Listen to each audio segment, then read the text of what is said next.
Hello and welcome to the Gooner Talk. Back again with you guys for another show, for another episode of our Eyes of the Opposition series. This is, of course, the show in which I get the thoughts of an opposition fan, writer, journalist, personality, someone who is much more in the know than myself. And of course, this week is not the best of times to be an Arsenal fan. We are really struggling right now.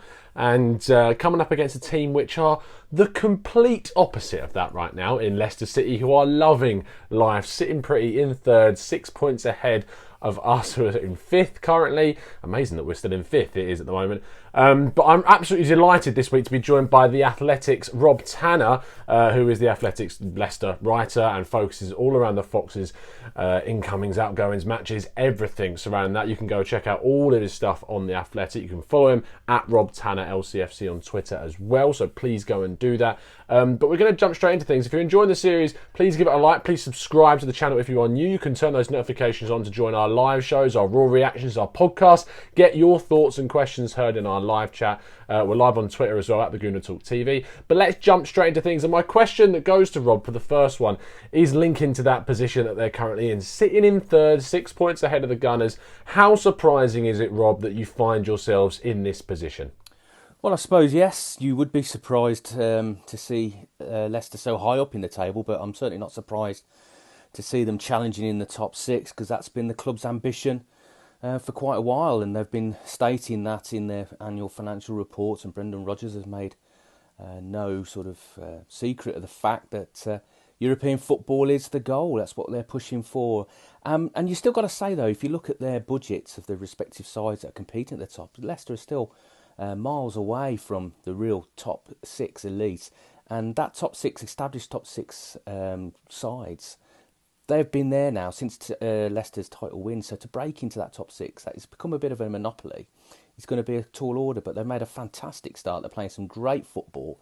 It's been really entertaining to watch. There's a lot of excitement around this young side as well. So yeah, I think at the moment, the way they've started, it's given the Leicester fans great hope that they can continue this and really challenge for not only top six, but top four. Now, not only does it seem a million years ago to me now that Leicester won the league, which in itself was an absolutely brilliant accomplishment, but it seems a million miles ago that they took that horrendous dip with Claude Puel taking over as manager. Brendan Rodgers has come in and completely transformed things at the King Power Stadium for the Foxes. How surprised are you, and what has been the reasons behind this resurgence? Well, what Brendan's done is really brought everybody together again. There was a bit of a split in the camp under Claude Puel. There was a bit of a division as well amongst the supporters. On one hand, there was many fans that could see that Puel was facing the difficult task of trying to evolve the team from the title winners and their style of play to a more possession-based style. But there wasn't any punch about it. It was all very staid and a bit slow and predictable. And there wasn't any excitement about watching Leicester, although he did do a lot of good work in terms of bringing some of the young lads through, giving them opportunities in the first team, bringing in the players like Maddison and getting Tielemans on loan.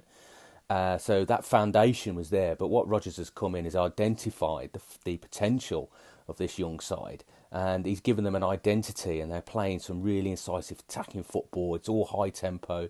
He's got them a lot fitter as well. There's a lot more intensity to their training sessions to try and mirror the intensity of match days as well. And we started to see that as well. And he's made Jamie Vardy the focal point again. Claude Puel, for some reason, was trying to make the club and the team less reliant on their best goal scorer, which didn't seem to make a lot of sense. So Rodgers identified that Vardy is the man that's going to score the goals, and the rest of the team is set up to try and get the best out of Jamie Vardy. And you have to say that's certainly worked with 19 goals in 21 games since Rodgers come in, and he's reaping the benefits of that. But so are the rest of the side. I mean, the back four looks really strong. A lot has been said about the attacking flair of Tielemans and Maddison and Vardy and the youngster Barnes and Perez. But that back four with Ben Chilwell and Pereira bombing on from fullback, they look great. Soyuncu's come in for Harry Maguire and looked a revelation alongside Johnny Evans, who's just holding everything together, and Wilfred Ndidi in front as well, shielding the back four. So they look a very strong all-round unit now under Brendan.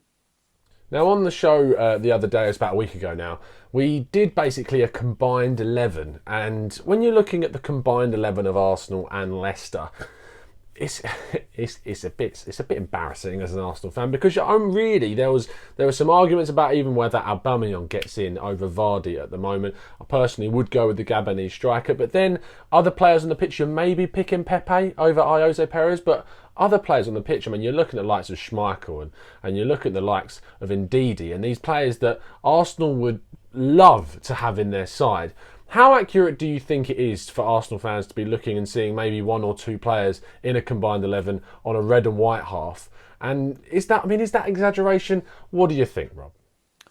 Well, I'm a little bit surprised Aubameyang's not in that 11 as well, because he would certainly be pushing, but obviously for a wider position, Vardy would probably be the man down the middle. And we know that Arsenal admirers of Jamie Vardy, they tried to sign him in 2016, but he decided to stay at Leicester, and a lot of people were questioning the logic of that decision at the time.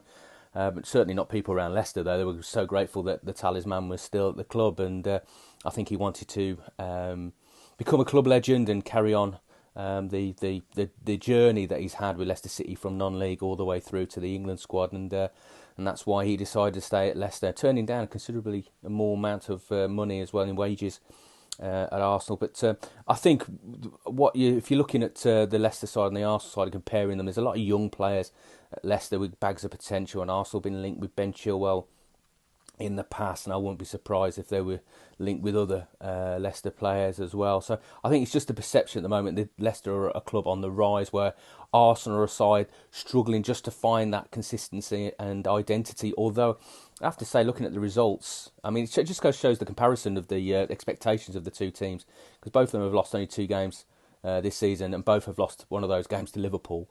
But there just seems to be a perception that Arsenal are a team struggling to find their way, whereas Leicester have got a clear path at the moment and on the upward trajectory. So it's interesting how they get the two perceptions, and I think that's obviously because the expectation is so huge at Arsenal.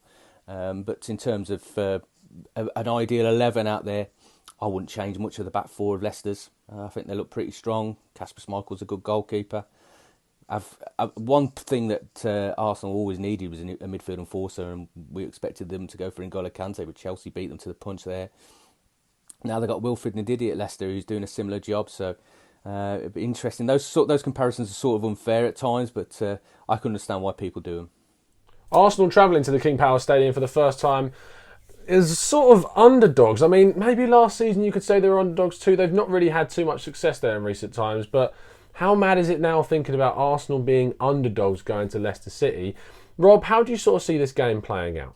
Well, that is an interesting, isn't it, that people see Arsenal as possible underdogs going into the game, and I can understand that because Leicester are unbeaten at home this season, have been on a great run. It hasn't been a happy hunting ground in recent years for Arsenal, King Power Stadium, ever since that 5-2 victory in the season that Leicester went on to win the title in 2015. So, yeah, it's not been the best of places for them to come. They're going to have to show a lot of character. Leicester will be at it from the first minute. The crowd will be up as well. They've been on fantastic form, so confidence is very high. Leicester like to play between the lines, find space. So Arsenal are going to have to work very, very hard to deny them goal-scoring opportunities. And of course, they've got to keep Jamie Vardy quiet now. That's a conundrum in itself, because if you sit deep to deny him space in behind, that gives space for the likes of Tielemans and Maddison to get on the ball and find those spaces. And I think Vardy's a bit more of a box player now. He's not just the guy that can run in from behind. So it's a conundrum for Arsenal, how they approach that in terms of trying to keep Vardy quiet. But at the other end, they've got to take the game to Leicester as well. And Aubameyang and Lacazette are going to be important to try and stretch a Leicester defence that hasn't been that troubled for a while now, since Liverpool, really. And so it's going to be an interesting, contrasting sort of game, I think, really, with one set of players full of beans and really inspired by their manager, and Arsenal just trying to find their rhythm again after a really good run earlier in the season. But 3 draws on the bounce in all competitions. They need a victory as well, but it'll be a tough one for them on Saturday night. And finally, I'm going to need a prediction in terms of how we expect the Leicester side to line up, and also how you expect this game to end. Well, Leicester will be unchanged unless there's an injury, unless there's a problem that we're not aware of at the moment. I can't see them changing that side that went to Southampton and won 9-0 and then went to Palace, which has never been an easy place for Leicester to go. in recent years and get another pretty comfortable victory, I would say. I mean, I don't think Palace really stretched Leicester's rear guard on that occasion. So certainly the momentum is with Leicester going into this game, and that I think would put them as favourites for the victory. But you can never write Arsenal off on their day. We know they've got quality all over the pitch. There's a few issues, isn't there, behind the scenes and within the camp, and a lot of questions about the manager as well at the moment. So there's a little bit of a dark cloud hovering over them as they come to the King Power Stadium, and they'll be facing a team that's on the rise. So it'll be a big challenge for them. But I think Leicester, the way they're going at the moment, the confidence, the enthusiasm, the style of play that suits the players, I think Leicester will shade this one again and continue their run and their challenge for a Champions League spot. A huge thanks to Rob Tanner for helping out the show this week and giving the insight of the Foxes side of things ahead of Arsenal's trip to the King Power Stadium this Saturday. Finally, another Saturday game, of course, with Arsenal playing the Europa League game on Wednesday. My God, that was a bit of a struggle. But again, huge thanks to Rob. You can go check out his stuff at Rob Tanner LCFC on Twitter. And of course, check out his stuff on The Athletic, which you can go and check out on their website, on their Twitter. Really, really fantastic articles. The likes of Amy Lawrence, James McNicholas, David Ornstein, covering a lot of Arsenal stuff too. Plenty of stuff there to sink your teeth into. That's going to wrap us up here today. Really, really sort of nervous about this game. Prediction-wise for me, I'm thinking that it's going to be a 3-2 win to Leicester. It might even be worse than that. My heart is saying that we might nick a draw, but I just can't get my head around a win for Arsenal right now, and it could spell the end for their manager Unai Emery. We're just going to have to wait and see. I'm not going to get on the back of those fans that are saying that they want us to lose to get rid of him, because that is ridiculous, but I think that there is a chance we could see the Spaniard leave if Arsenal fail to pick up any points in this away trip. I'm going to see you again very, very soon. Please like, subscribe and turn those notifications on, and as always, up the Arsenal.